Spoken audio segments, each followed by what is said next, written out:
this faith journey has produced is peace and joy. And so, God, we enter your gates today with thanksgiving. We are thanking you that we are growing up in faith. We are thanking you that we are becoming and beholding and becoming changed for the time we have spent in your presence.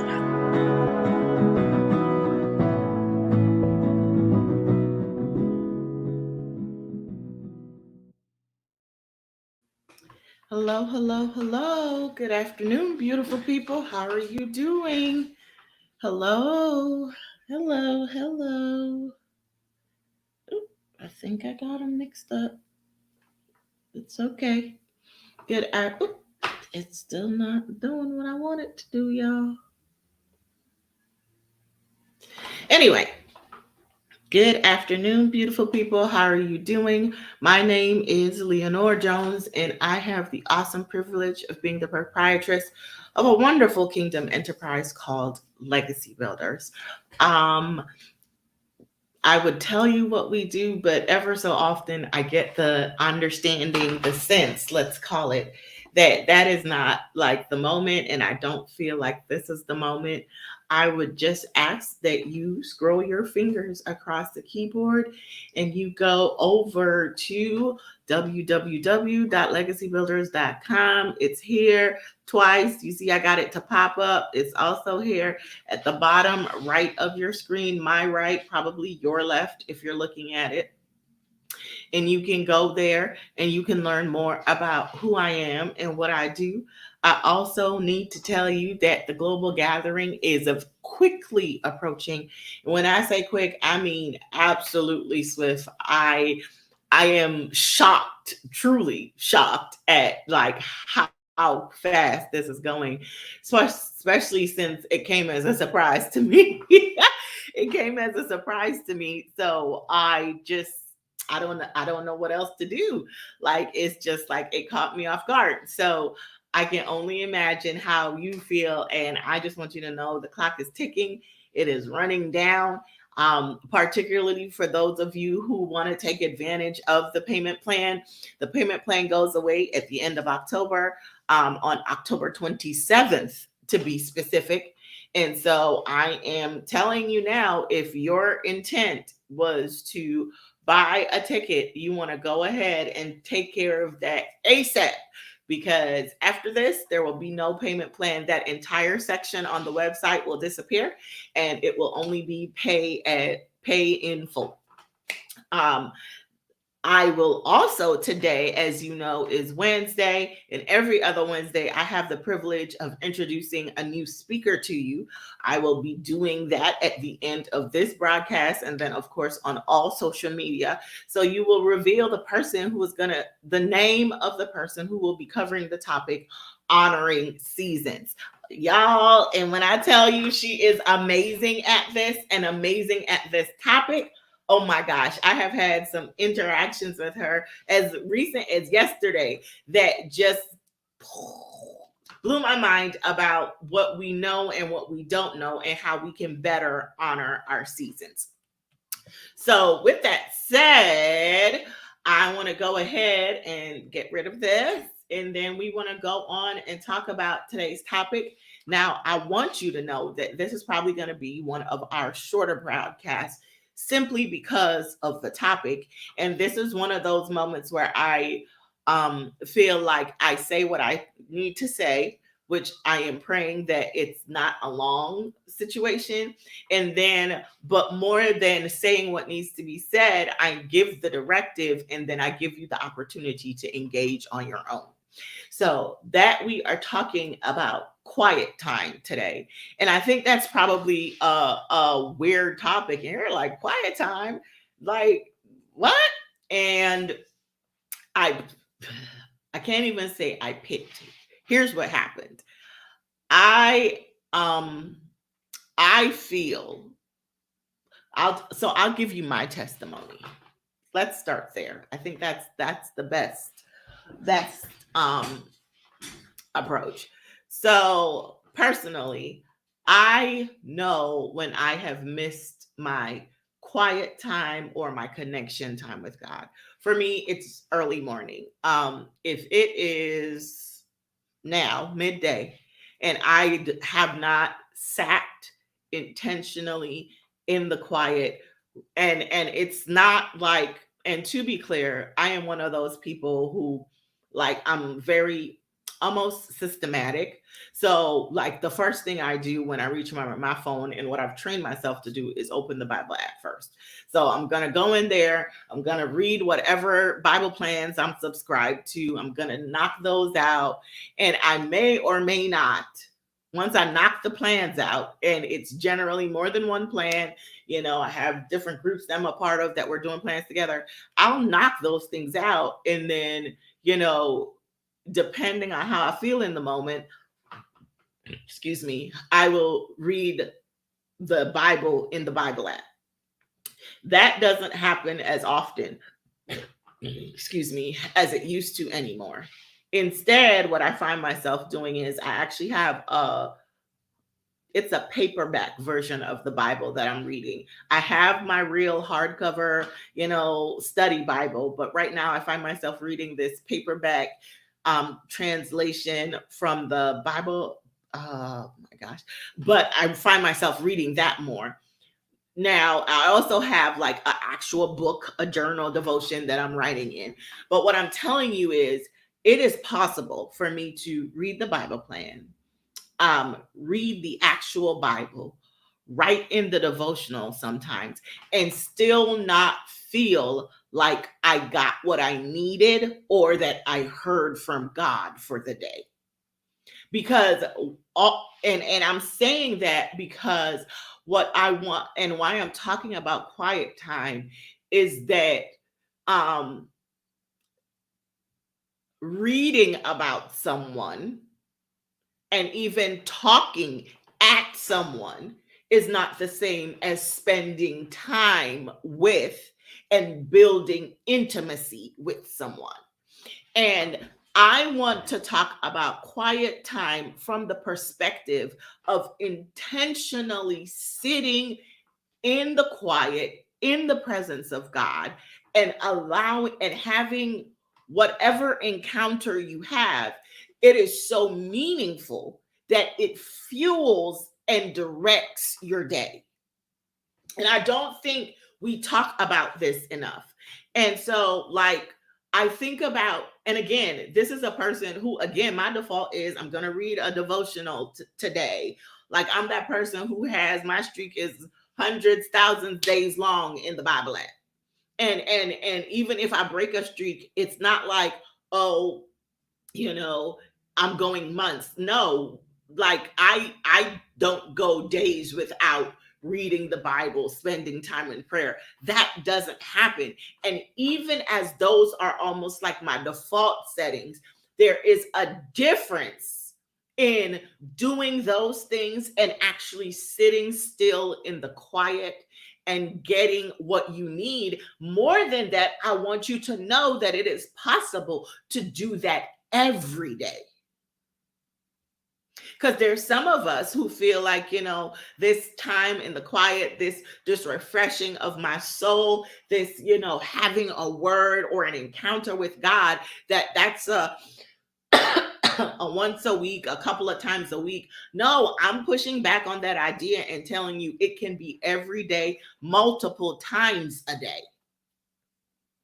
And that's why the Bible tells us that we can go do things like go from glory to glory and strength to strength. And it's because I think we have been, and we is me. So let me say that we've been trained and taught as if there are limitations to how much interaction or limitations on your capacity to carry or interact with God. And I just wanted to take a little bit of time today to talk about quiet time. So having explained it, and again, it's this idea of not necessarily reading the Bible. And again, reading the Bible is great. It's necessary. It is required. The Bible is food for your spirit. So you should read the Bible. You should spend time in prayer, but you should also spend time in the quiet. Intentionally set aside. And I want you to know, I would say start at 10 minutes and then build it out.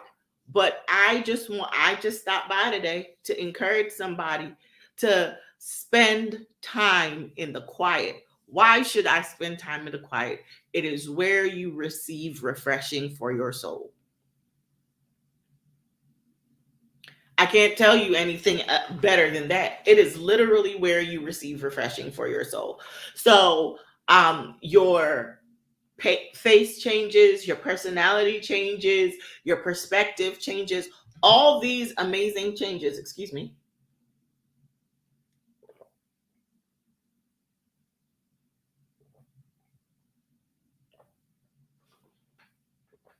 And yes, I am drinking hot water. All these changes happen in the quiet.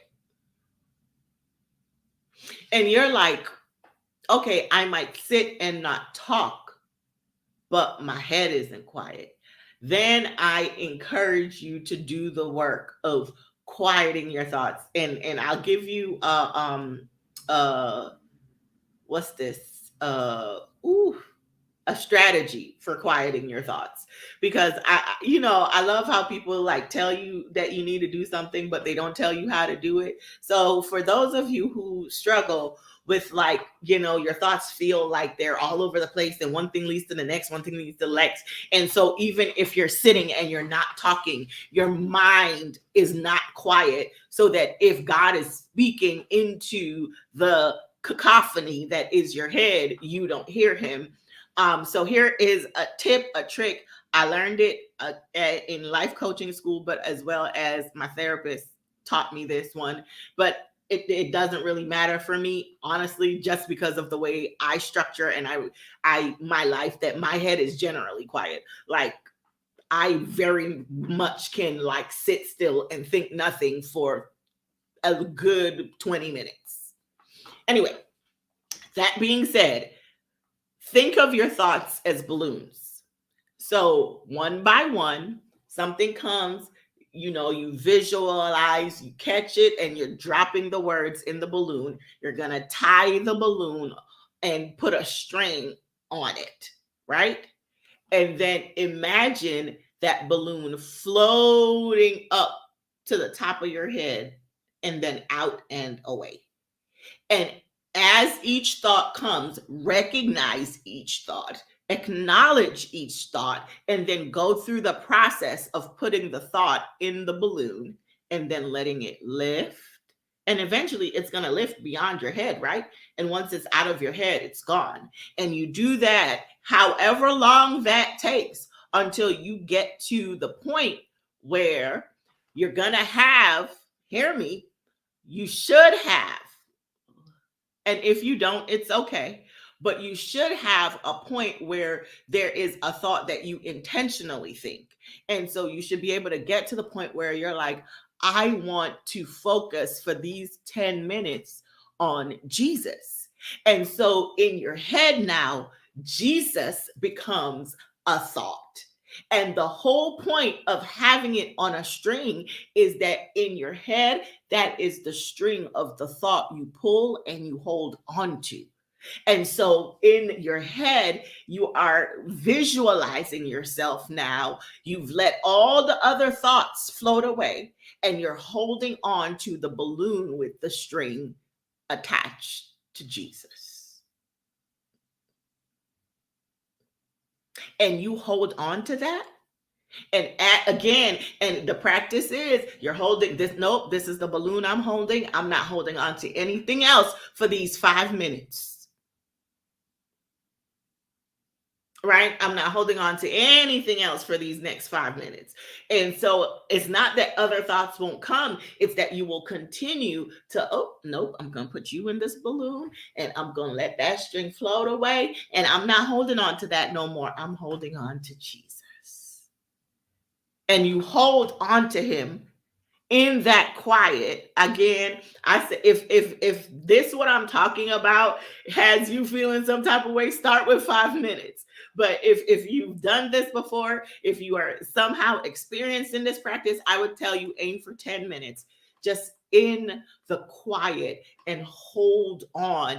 And then and I call it querying the spirit, right?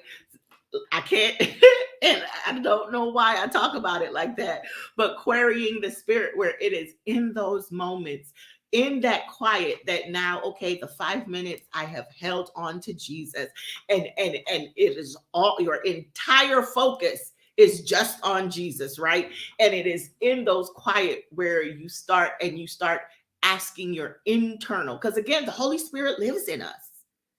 And I think sometimes we take for granted that we can actually communicate with him. And I'm not here to argue about what is possible. That's another live for another day. I'm just telling you. So once you've gone through the whole process of emptying your thoughts, you've filled your thoughts as balloons and you've let them float away. And the only balloon, the only thought you have captured is the one of Jesus. And you're holding on to your string, and you held on to Jesus and that string and that thought and all the others, you keep encapsulating them in the balloons and you let them pop away and float away. And you've done this and you're held on to Jesus. And then you begin querying the spirit. God, one of the first questions I generally ask is, who would you like for me to pray for today? Y'all, when I tell you, I don't have the whole have to do the balloons thing. It's a discipline of mine that I've developed. So I can literally just sit down. Okay, I'm going to quiet my spirit, and then I'm going to ask the question into the quiet, because I generally operate from a place of quiet. And I ask that question when I tell you, like, I'm praying for a person and another name is popping up in my head, and literally next thing you know, 30 minutes have passed and you have spent 30, 45, an hour praying for people because you did the intentional work of quieting your spirit. And let's say so you ask that question. That's a great question. Hey, that's a great question to ask. Once you have quieted your thoughts, once you have sat in the quiet, one of the great questions to ask is, God, who would you like for me to pray for today? Let's say that you aren't there and you're like, I'm not interested in praying for anybody. I have my own stuff.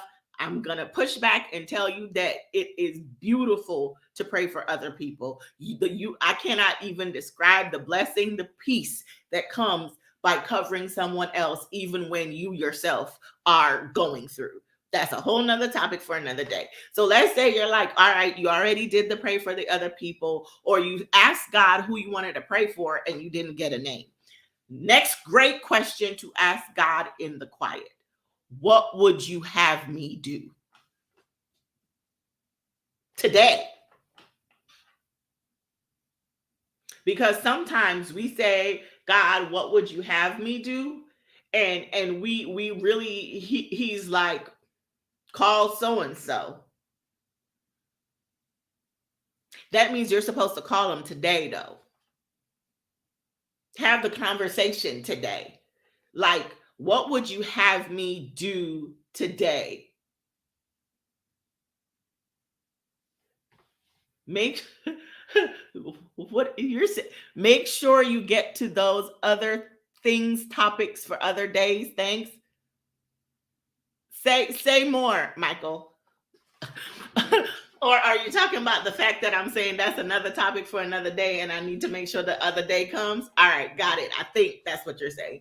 But yes, so we query and so you ask him, what would you have me do today?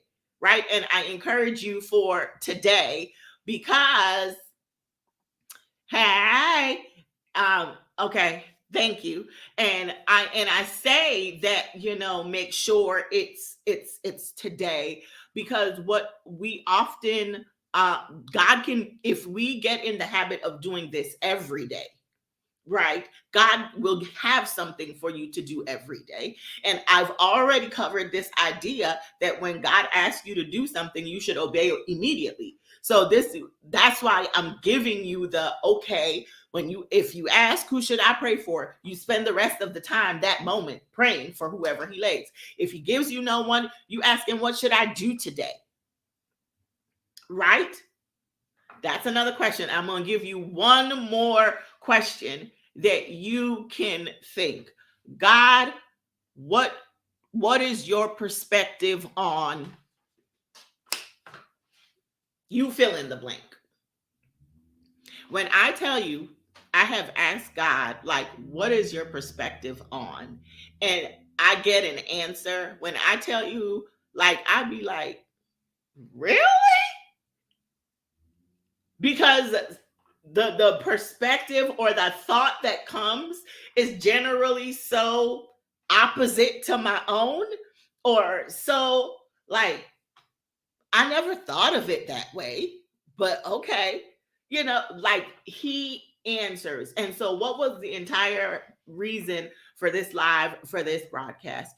It is, I want you, my viewers, to get into the habit of having intimate conversation and building this deep, true, and abiding relationship, not just with the Father who lives in heaven, with the Son who is seated on the throne, but with the Holy Spirit who lives in you, who says that your body is his temple.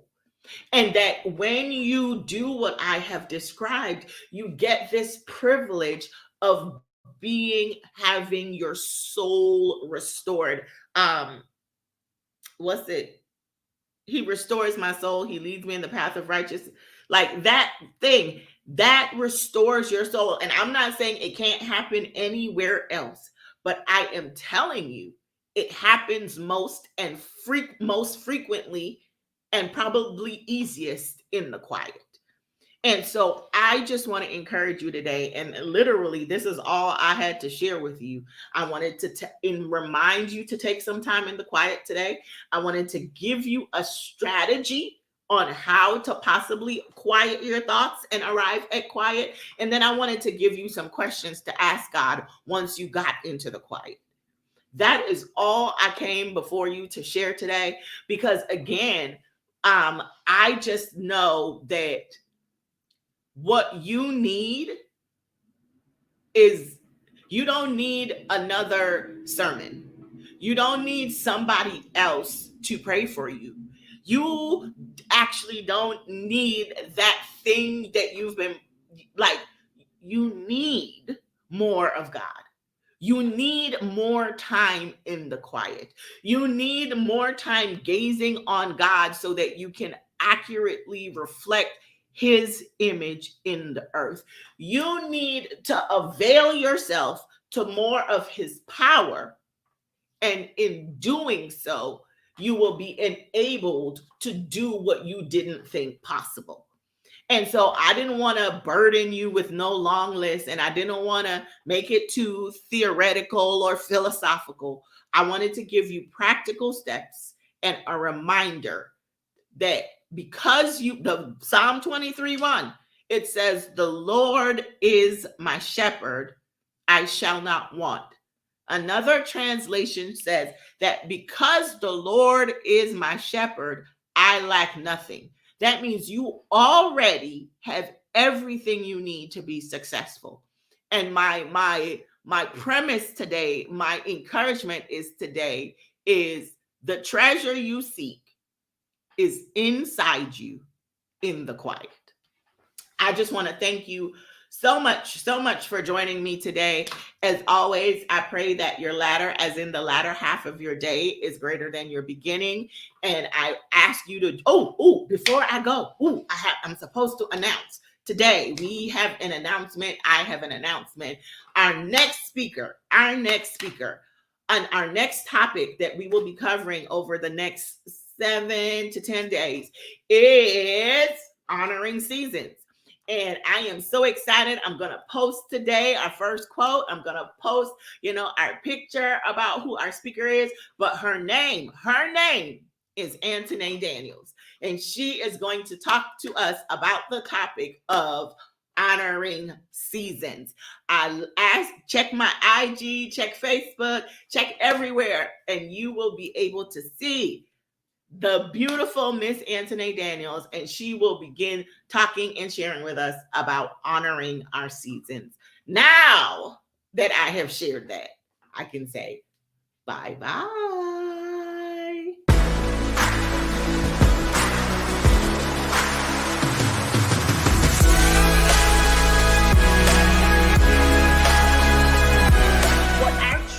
And this faith journey has produced is peace and joy. And so, God, we enter your gates today with thanksgiving. We are thanking you that we are growing up in faith. We are thanking you that we are becoming and beholding and becoming change for the time we have spent in your presence.